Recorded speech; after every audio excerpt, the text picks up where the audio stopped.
कितने सौभाग्यशाली हैं हम जो हमें इतना भौगोलिक दृष्टि से संपन्न देश मिला है। पहाड़, नदियाँ, मैदान, खेत खलियाँ, पठार और रेगिस्तान भी, विविध संस्कृतियाँ, रंग बिरंगे त्योहार और इतनी सारी ऋतुएं। लेकिन क्या देश केवल इन्हीं से बनता है? कौन बनाता है देश को?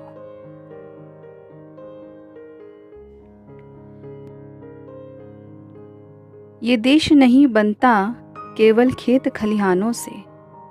ये देश नहीं बनता केवल खेत खलिहानों से, पहाड़ों से या मैदानों से, पठारों या रेगिस्तानों से। ये देश नहीं बनता केवल खेत खलिहानों से, पहाड़ों से, मैदानों से, पठारों या रेगिस्तानों से। ये देश बनता है यहाँ बसते इंसानों से। ये नहीं मिलता केवल पतझड़ों या बहारों में। ये नहीं मिलता केवल पतझड़ों या बहारों में, गर्मी या बौछारों में। ये नहीं केवल मौसमों में। ये नहीं केवल मौसमों में या रंग बिरंगे त्योहारों में। ये देश मिलता है, ये देश मिलता है प्रगत विचारों में, ठहरे संस्कारों में। ये है राम की कृष्ण की जन्मभूमि। ये है राम की कृष्ण की जन्मभूमि। यही है संतों की पावन कर्मभूमि। हमारी बुनियाद में तुलसी के दोहे, कबीर की वाणी है। हमारी बुनियाद में तुलसी के दोहे, कबीर की वाणी है।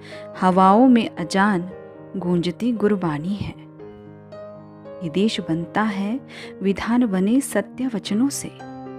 ये देश बनता है विधान बने सत्य वचनों से, वेदों से, पुराणों से। ये देश बनता है यहाँ बसते इंसानों से। चाहे बांटो हमें जाति या धर्म में, चाहे बांटो हमें जाति या धर्म में, भाषा, प्रांत या किसी वर्ण में। जब देश पुकारता है, जब देश पुकारता है, वही बटा हर हिस्सा फिर एक हो जाता है।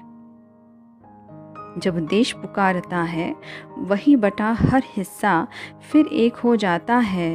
इतिहास हमारा प्रमाण है, इतिहास हमारा प्रमाण है। विजय ही हमारे हर संघर्ष का परिणाम है। मुश्किलों में हम और निखरते हैं, मुश्किलों में हम और निखरते हैं। हर स्वार्थ से पहले देश रखते हैं। देश बनता है, देश बनता है ऋजु प्रणेता के प्रयत्नों से। देश बनता है ऋजु प्रणेता के प्रयत्नों से। देश बनता है अविरत बलिदानों से। देश बनता है यहाँ बसते इंसानों से। हमी से है देश हमारा, हमी से है देश हमारा। हमी से ये महान बनेगा। फिर वह स्वेद हो श्रमिकों का या किसानों का। फिर वह स्वेद हो श्रमिकों का या किसानों का, या फिर खून हो वीर जवानों का। इस मिट्टी का रंग, इस मिट्टी का रंग तय हमारा ही ईमान करेगा। इस मिट्टी का रंग तय हमारा ही ईमान करेगा। आपकी सविता।